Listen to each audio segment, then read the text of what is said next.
And you're probably wondering, why in the world am I wearing a suit? Sa mga nakakakilala sa akin, alam nyo I'm more casual, more streetwear, but today I dressed up. So bakit nga ba ako nakaganito? So we all know that we are in this new series entitled Generations, where we're talking about boomers, Gen X, millennials, and of course Gen Z, and even perhaps some words of wisdom on Gen Alpha. Now, when we started this series last week, I noticed that my fellow feast builders somehow decided to wear the major fashion trends of their generation.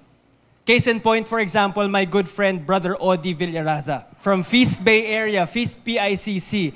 He is Gen X, and he wore a very iconic Gen X outfit where you have the shirt, and kung may polo ka or jacket, checkered and all that you tie around your waist, that was big on the 90s, if you remember. So nakita ko, ginawa nila yan. And so today, I just thought of wearing a suit to simply say that God is a classic.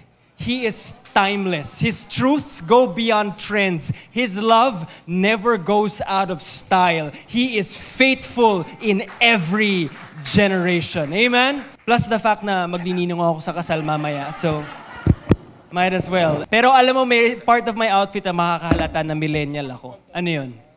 May makakita ba? Wala po akong socks eh, di ba?